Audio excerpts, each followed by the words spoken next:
السلام عليكم ورحمة الله. اللهم صل وسلم وبارك على سيدنا محمد وعلى آله وصحبه وسلم. ازيكم عاملين ايه؟ يا رب تكونوا بألف خير. لسه مستمرين في اوردرات العيد، والنهاردة هنعمل مع بعض كحك بكميات ما شاء الله اللهم بارك. يعني كانت كمية كبيرة قوي. اولا البانيو اللي قدامكم اللي هو الاخضر ده كان فيه 3 كيلو من الدقيق. ده رايح اوردر لوكشه كده واحده على بعضها. يعني ايه؟ يعني ماشي كده ايه. واحده جايب يعني طلبات واحده جايباهم، وهي راح ايه لوكشه واحده. البانيو بقى البامبا اللي انا بعمل فيه ده كان بانيو بنخل فيه 4 كيلو من الدقيق. وده بقى كان ايه طالع اوردرات بالكيلو. تمام. والبانيو التالت اللي هيجي شوية كده ده هندخل فيه 6 كيلو. يعني واحد نخلة فيه 3، واحد نخلة فيه 4، وواحد هندخل فيه 6 كيلو.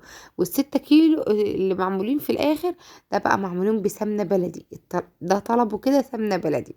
يعني واحد سمنة بلدي، واحد لوكشة واحدة، واحد بقى ايه الأوردرات العادية اللي بالكيلو. وهقول لكم طبعا هتطلعوا الكيلو بايه، بس خليكم ماشيين معايا واحده واحده عشان ايه ما تتوهوش، وعشان تعرفوا ايه يعني التساؤلات اللي هتيجي ليه كل البانيوهات دي، وليه كل العجين ده ما اتحطش مره واحده ومع بعضه. علشان كده ادا التلات بانيوهات اهو. ادا احنا اول سمنه وحطيناها. اولا الكيلو من الدقيق بياخد نص كيلو من السمنه. بتكون الحكايه دايبه وحلوه جدا. كيلو دقيق نص كيلو من السمنه. طيب بتكون بقى حلوه قوي. ما تزوديش لا 550 ولا اي حاجه خالص، لا هو 500 من السمنه. بتكون دايبه وجميله وحلوه قوي. فالنهارده بدأنا كده نقدح السمنه، هنعمله كحك مقدوح. حلو جدا المقدوح. قعد عند حد تركن قعد شويه كتير. بيكون حلو جدا ومبجرالوش اي حاجه. وطعمه روعه روعه ما شاء الله حلو قوي. فبدأنا كده اول حاجه قدحنا اول سمنه وحطيناها. تاني سمنه برضو بنوزن على الميزان ونقدح ونحط. الحقيقة الكحك يعني لازم ميزان. بس انتي طبعا لو بتعملي كمية بسيطة او بتعملي كيلو او 2 كيلو لبيتك، بتبقى الموضوع سهل. بتجيبي بقى هتعملي 2 كيلو من الدقيق هتجيبي كيلو من السمنة. هتعملي كيلو من الدقيق هتجيبي نص كيلو من السمنة وبس. الموضوع سهل جدا. وبعد كده بقى بجبنا مقادير بقى الكحك. هقول لكم دلوقتي مقادير الكيلو عشان ايه ما تتوهوش في كل الايه اللي احنا نعمله. احنا هنفضل ايه اعمل عجنه عجنه او اعمل طشت طشت من دول اقدح عليه السمنه واحطها عليه وادوبها. وده اول حاجه. وبسيبه كده اما يبرد شويه وبعد كده ايه افركه. ده تاني حاجه اهو زي ما انتم شايفين. بدات اني احط السمنه المقدوحه على ايه تاني طشت او تاني اي حاجه اللي انتم شايفينها قولوها. المهم بقى المقادير الكيلو من الدقيق. كيلو من الدقيق عليه نص كيلو من السمنة. عليه معلقة من ريحة الكحك معلقة كبيرة. عليه معلقة صغيرة من الخميرة. معلقة صغيرة من البيكنج باودر. عليه معلقتين من السكر بودر. عليه ذرة ملح. عليه ريحة الموز لو انت حابة الريحة بقى تفحفح معاكي. بتبقى طعمها بيبقى ريحته حلوة جدا. طبعا عليه غطا موارد بقى لو انت عايزة تبتكري بقى وتصنعي المعجزات. مش عايزة بقى. ما هو الحاجات الأساسية فيه معلقة من ريحة الكحك والخميرة والبيكنج باودر، ومعلقة من الفانيليا بقى عشان نحلي الريحة أكتر. كل الروايح دي طبعا بتستخدمها أي حد ممكن يعمل ايه الكحك بقى وكحك المحلات وكده. فاحنا استخدمنا ريحة موز الحقيقة وريحة موارد. يعني كان ريحته تجيب لاخر الشارع. ريحته كانت حلوه جدا. بس ما تكتريش يعني يعني واحده من دي شويه من دي صغيرين وشويه من دي صغيرين. تمام لانك انت هتعملي كميه صغيره. تمام. اما الخميره والبيكنج باودر استخدمنا معلقه صغيره من دي ومعلقه صغيره من دي. اولا اليوم ده كان الجو نار حر جدا جدا جدا. يعني هو فضل حلو حلو حلو. واليوم اللي اشتغلنا فيه ده كان الجو حر قوي. وثانيا ثانيا احنا معانا كام عجنة فهنقعد يعني ننقش فيها شوية حلوين. فقلنا لا احنا نقلل كمية الخميرة شوية علشان عم الكحك ده هيغيب معانا عما الكحك ده كله يتنقش. 6 كيلو من الدقيق في حتة، واربعة في حتة، وتلاتة في حتة. يعني كلهم 11 كيلو من الدقيق. احمد هنا ابنها كان بيساعدنا. وبعد كده قال لي هاتي يا خالة صابرين مقلب السمنه. وهو بقى ايه كنت انا بعمل حاجه تانية ساعتها. بالتالي كنت بعجن الناحيه التانية. بس انا كنت ظابطه البتاع هنا فايه فما كنتش عارفه اجيبه على الناحيه اللي هناك. المهم هنا وهناك وهنا وهناك. إحنا أصلًا في حاجات كتير يعني ما صورتهاش بالتفصيل، علشان أنا مصورة أصلًا الكحك يعني كيلو من الكحك وعاملاه لبيتي ومصوراه قبل كده، ومصوراه بكل تفاصيل الكحك. أمّا النهارده أنا بادّيكِ يومي وبادّيكِ الorder اللي أنا طلّعته والأوردرات. الحقيقة كان في أوردرات أصلًا يعني ما رضيناش نسلّمها إلا أمّا نخلّص بقى إيه الكحك، عشان البسكوت والغريبة والبوتفور كان في نصلة قلبة كده. وكمان عملنا علب كده مشكّلة بوتفور وغريبة وكحك. كانت العلب دي حلوة جدًا والطلب كان عليها كتير، وكان ما شاء الله يعني إيه حلوة. بتبقى كده إيه شوية من الغريبة وشوية للكحك. وإحنا أصلًا بنيجي نوزن الحاجة ما شاء الله الحاجة اللي بتتعمل في البيت دي بتبقى فيها بركة كده وفيها خير، ونيجي نوزنها كده إيه بتكون حلوة جدًا. كل كيلو بقى من الكحك بياخد كوباية لبن على نُص كوباية لبن على نُص كوباية مَيّة، يعني كوباية من السوايل. كيلو هياخد كوباية من السوايل. طبعًا إحنا بقى إيه حطينا السوايل عليه، وكل أنا كنا الكاميرا ما كانتش مضبوطة فبدأت أنا أضبطها، لإني ما كنتش واخدة بالي إن الكاميرا إيه على جنب كده. فإيه بدأت كده نعجن كده، الكوباية ما تنزلش مرة واحدة، تنزل شوية بشوية، تشوفي العجينة بتاعتِك كل شوية إيه كده يعني بتشقق والّا لأ. كل شوية كوّروا من العجينة وشوفي بتشقق والّا لأ. لو شققت معاكِ انزلي بشوية صغيرين تاني من السوايل. هي شققت معايا فبانزل شوية صغيرين تاني من السوايل، وارجع إني أكمّل عجن، لغاية ما العجينة بتاعتِك تبقى مضبوطة وما عادش بتشقق ولا فيها حاجة. أم أحمد بقى كمّلت عجن، وأنا بقى خدت الإيه السمسم حطيته على الملبن وبدأت إني أعجن فيه.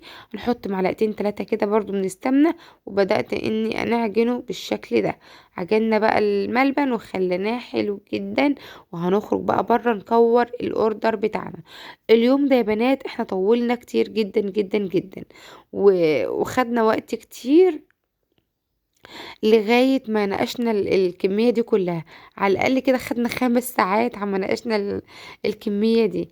فيومها الحقيقة كان أصعب حاجة إنِّك تشكّلي بس الكمية كلّها. المهم إحنا عجننا الكحك ده كان فيه خارج بملبن زي ما أنتم شايفين، وكان فيه خارج بعجمية، لإن في حد طلب بعجمية ومصمم على العجمية. فإحنا عملنا ده وعملنا ده.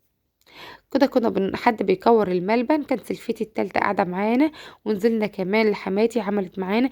احنا لمينا البيت، احنا لمينا بعض كده كلنا وبدأنا بنوزن العجينة، علشان ايد اللي بتكور يعني الكور اللي بتحتفها لنا دي ممكن ما تكونش ايدها واحدة. فأحلى حاجة الميزان، حطي حطة عجينة على الميزان. عملنا الكحكاية دي 22 23 من 22.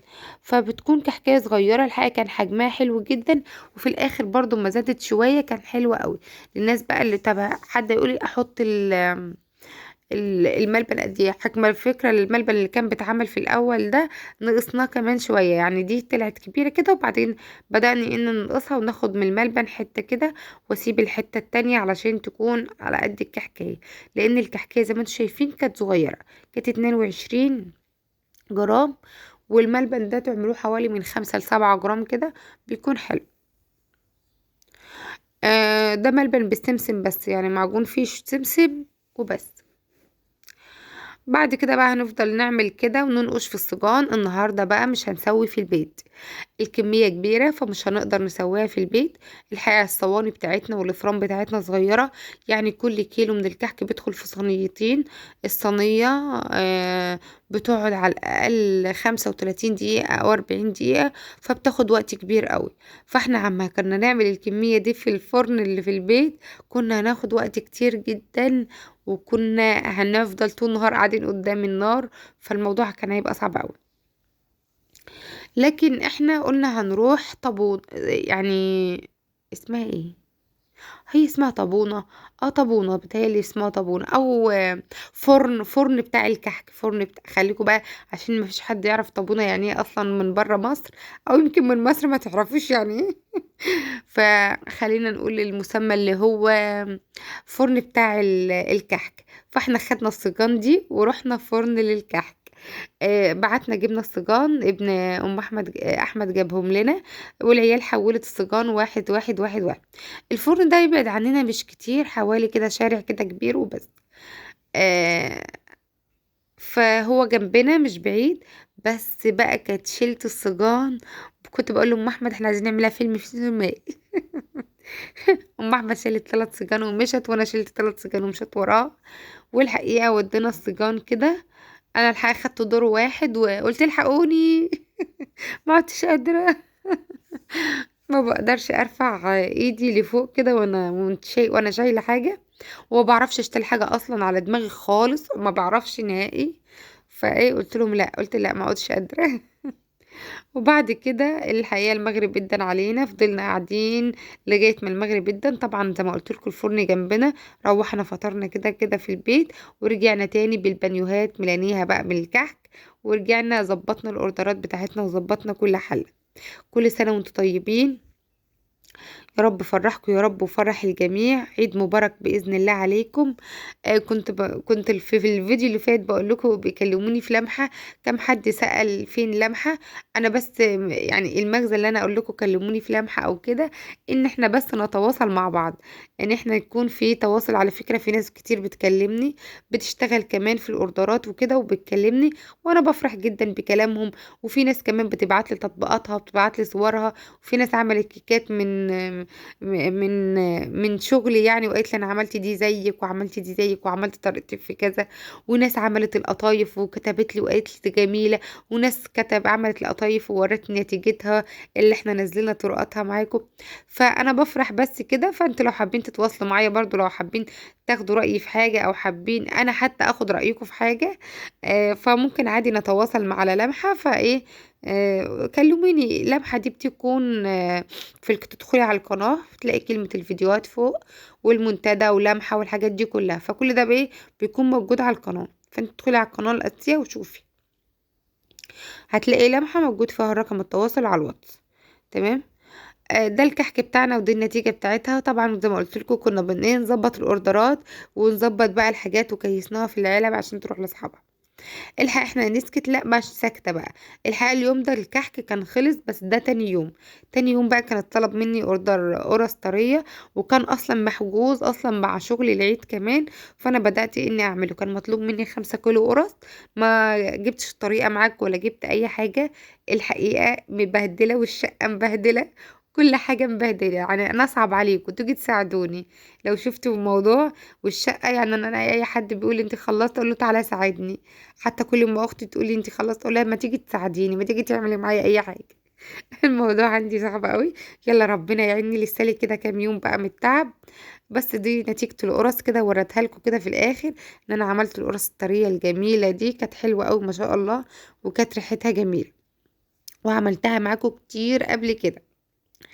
اشوفكم في فيديو جديد، يا رب اكون خفيفه على قلبكم، والسلام عليكم ورحمه الله وبركاته.